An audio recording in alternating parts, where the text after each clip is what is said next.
No AI was used in the creation of this video. 6 years pass quietly for Marcel David, now 18 years old. He spends his days working on his father's ranch and practicing his aura control in his free time. Marcel finishes shearing the sheep, giving it some time to relax and de-stress as he starts to gather the wool into a hempen sack. With that, he finishes for the day, and now it's time to practice. From the breast pocket of his overalls, he pulls out a small sling made from scraps of old rope and a piece of torn sack. Outside, he previously built a small target for practice. It was simple, a plate of scrap metal with a red bullseye set against a stump of a fallen tree. On his way to the target, he stops by the road and gathers a handful of rocks. As he walks, he begins to slowly charge some of the rocks with his aura. They glow blue, more powerfully than they did when he was young, and far more controlled. Now, instead of a wispy smoke trailing off the stone, the energy stays centered around it, even while in motion. Marcel chose to use a sling for only one reason: because he broke his father's favorite shovel when he was practicing at 14, and was now forbidden from ever using any tools of his again. So he made do with scraps for practice. Now, Marcel is a crack shot with a sling. Without imbuing the rocks, he can take a branch off a tree at 50 paces. If he imbues the rocks, he can fell a miniature pine tree. Though, over time, Marcel found he could do a little more than just imbue rocks with aura. In truth, just before he broke the shovel, and partially the reason for it, he discovered he can imbue himself with aura, increasing his strength and speed. While doing his chores, he practiced daily, until finally he reached a point he could keep himself charged with aura for a full hour before tiring out. This was helpful for carrying bags of feed for the sheep and other heavy loads, but not so useful for delicate tasks like shearing or standing around watching over the sheep. Through this practice, and occasionally asking Mr. Omar for advice when he would finally save up enough money to go back to the museum, Marcel reasoned that his gift was aura augmentation. And while Marcel was a terror to coyotes, bobcats, and that one brown bear that tried to take his family's sheep, he was still not the hero he dreamed himself to be. "Marcel!" his father calls from the house to the practice range. Marcel looks back and sees his father waving for him to come to the house. He's been practicing for an hour, and it was time for supper. The family had fallen into a routine, and Marcel's was wake up, do chores, have breakfast, go to school, come home, work for about 4 hours, and then he could do whatever he wanted until supper. But this week, that routine broke in two ways. 1. Marcel finished school and was working full-time for his father. 2. Both of Marcel's brothers were off helping Mr. Eli on his farm for this week. His farm hands were not enough, and this was his busy week for him, so Marcel's father Jesse let his sons go help. Mr. Eli offered extra pay and room and board for the week.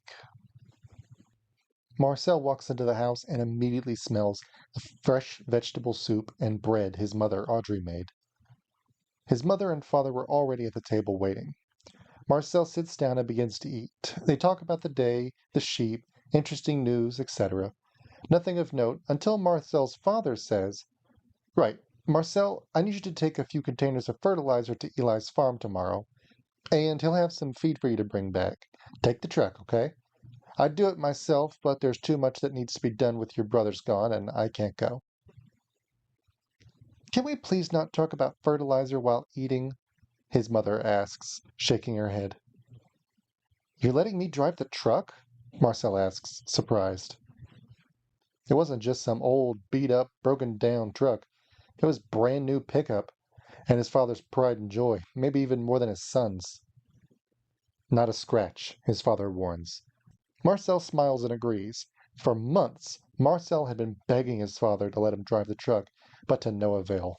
Finally, tomorrow, he will be able to, and if that meant a little manual labor, then so be it. "Jesse, that's outside the city. I don't think that's very safe," his mother says, concerned.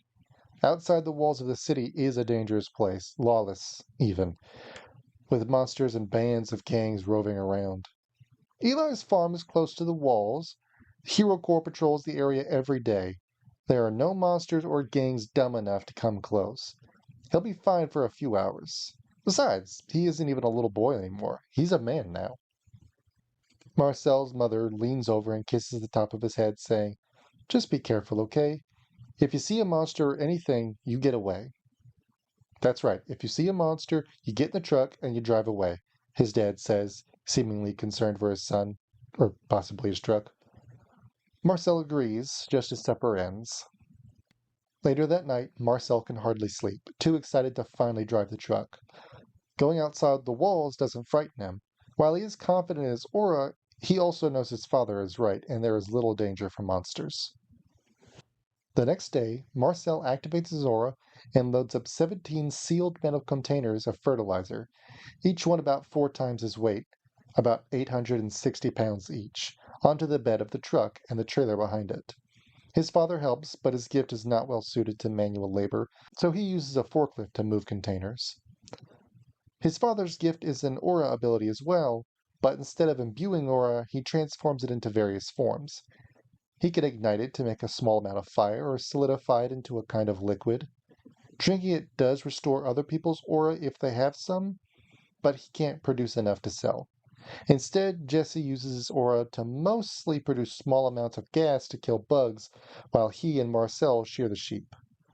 They save a fortune on bug killer and never have to worry about infestations in their house. Plus, Marcel and his brothers have never had lice. His mother Audrey was not born with the gift of aura, but the gift of longevity. She's actually older than the rest of their family combined, twice over, and still looks to be about in her early 30s, and she will likely live another 100 years. Both of Marcel's brothers, Nathan and Eli, were born with the same gift as their mother, and stopped visibly aging at about 22 years old, 19 years ago. Once everything was loaded, Marcel gets in the truck excitedly and drives away. All the while, his father tells him how to take turns carefully and when to start braking to stop without toppling the load. Marcel listens, but not too closely. While he hadn't been allowed to drive his father's new truck, he had driven the previous one many times. The drive was long, the walls extended far to the horizon, about 50 miles across in an oblong oval. Marcel's family's ranch was near the upper middle section, and the closest gate was 10 miles away. On the way, he passes other farms, owned by richer families than Mr. Eli, who could produce more crops, so they were allowed to stay within the city's walls. Sometimes Jesse would work with them, but he always preferred to work with Mr. Eli, his friend since childhood. Arriving at the gates, Marcel shows his identity papers and is let through without issue. Every time he'd come out of the city, it amazed him to see the horizon without the gray line of the walls at the bottom of it, like entering a new world entirely. As he drove, the land grew more arid, less populated with defendable homesteads of those who chose or were forced to live and work outside the walls for various reasons. Within 10 minutes, Marcel arrives at the place his father had taken him to several times when he was younger. The first thing he saw was the fence around the farm, made from logs and salvaged metal, made to keep out the local monsters, human or otherwise. Patrols of heroes walk the top, stand guard at makeshift towers. While the farm couldn't be inside the city's walls, the city also wasn't going to just let a valuable resource go undefended. So the Hero Corps had a small presence here. Pulling up to the gate, Marcel spots Mr. Eli outside, speaking to a group of 4 men who wear armor made from scrap metal or salvaged from other armors. The guards let Marcel inside and direct him to a storage shed that is empty. Just as Marcel parks, he sees Mr. Eli re-enter the farm's fence, looking distressed. Marcel hops out of the truck and walks inside to tell the workers he is here. While he does find someone, he is paid little attention, as only a few people get to work unloading the containers. And then he spots his brothers, Eli and Nathan, talking with a man clad in bronze armor. Marcel walks up just as the man takes his leave. "Hey, Nate, Eli," Marcel calls out. "Marcel, what are you doing here?" Nate asks, confused. "You can't be here. It isn't safe," Eli says. "I thought I saw Dad's truck. Where's he?" Nate asks. "He's at home. He just sent me," Marcel says. No way, he's letting you drive the truck? Did he have a fever or something? Marcel, you gotta go, Eli says. What? Why? A gang showed up a couple of days ago. They're really strong. The heroes haven't figured out how to get rid of them. That guy we were talking to? He's their leader. Some kind of big shot hero from Hero Corps. They called him in yesterday, and even he says they're too dangerous to fight directly. From the other gate, the three hear shouting and see a small crowd of people gather. Marcel and his brothers step over to investigate, only to see a group of 15 gang members standing just outside the gate, with the guards looking very stressed. Just surrender. Hand over everything and we won't kill you, the lead gang member calls out. He's a broad man, well built, wearing decent armor and a long coat. On his head is a bronze helmet with a bird motif, including faux feathers carved into the metal. Without warning, Marcel is seized by an overwhelming sense of dread and fear. His heart begins to pound in his chest, and a cold sweat runs down his back. All he can think about is how dangerous this situation is, and how he needs to run away. He looks at his brothers, who have equally been gripped by fear and turned pale. Marcel swallows the lump in his throat and wonders if he uses his aura, can he escape? None of the heroes can move either, all of them frozen in place. This man, whomever he is, appears to be unkillable in their eyes, like a giant of power and malice. To them, it appears as if strength radiates off his body in waves. Marcel makes a decision to run. That was what his parents told him to do. If he encountered a monster, and this thing was a monster in human form, he needs to get away fast. He starts to charge his body with aura, and the fear falls away. For seemingly no reason, Marcel stops being afraid and is confused why he was scared to begin with. The men were small in number and are outside the gate unable to get in. They are shabby at best, wearing useless armor, and inside the gate are heroes.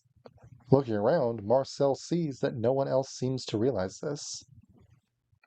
Oh, Marcel spots it, a faint red glow behind the helmet of the lead man. He's using aura! An emitting type aura, mostly used for either controlling minds or emotions, this time the latter. Marcel, you gotta run, Eli whispers urgently. Get the truck and get out of the other gate. Send help, Nate says, not looking away from the gate. No, guys, it's just an aura. Look at his eyes, Marcel says, but neither of them seem to be able to grasp his words, too entranced by the man's effect on them. Searching for something to help, Marcel realizes there is only one thing that would work.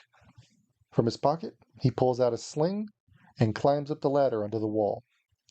He loads a rock into the sling and calls out to the man, his hands shaking, not from fear, but from nerves. Hey, you! Marcel calls out. The man looks up and around, finally seeing Marcel on the wall. The man scoffs. Marcel looks young, he always has. Perhaps some latent gift from his mother, perhaps just luck of the draw, but he's always appeared younger than he was, baby-faced, even. A kid? The man scoffs. You guys sent a kid out to fight, huh? He laughs and looks back at his men. Get out of here! We're not scared of you! Marcel yells. I'll tell you what, kid. I'm gonna come in there and skin you alive. Then I'm gonna... While the man was talking, two things happened. First, he was secretly signaling to his men to take position and try and scale the wall. Second, Marcel flung his aura-charged rock with the sling. The rock hit the man's head mid-speech and splattered it like a drop of rain against a windshield on a highway. All the surrounding gang members fell back in shock, and everything went quiet for a moment. Emitting type auras are useful, but often don't allow for other gifts, such as increased bodily toughness or improved lifespans, meaning they're easy to kill. Wait, what? Some of the heroes wonder, breaking free of the man's influence. Men, rally yourselves, prepare for an attack! The leader in bronze armor calls out, now free himself. With that, the battle begins and ends just as quickly. The gang members are wiped out with no casualties on the hero's side. Holy, Marcel, you killed that guy, Nate says, shocked after everything was said and done. Yeah, you saved us, Eli says and hugs him. Nate joins in. Marcel finds himself in a state of shock, and his brothers watch over him for a while. Later, the hero in bronze armor comes by. Are you the young man who saved us? He asks. Yes, Marcel answers. I wanted to thank you. We hadn't even realized he was influencing us, and our group doesn't have any augmenters in it. We're mostly conjurer types and a few emitters. It's a good thing you showed up, the man says, taking Marcel's hand and shaking it firmly. And your aura's strong too. My name's Saul, but my persona's Oasis King. If you'd like, I could always use another sidekick. It would be good to have you. Seriously? Marcel asks. Seriously, Oasis King said. I'd love to. My name's Marcel David, he says, finally getting the opportunity to be a hero he's always wanted to be. Nate and Eli glance nervously at one another, each wondering how they will explain this to their parents.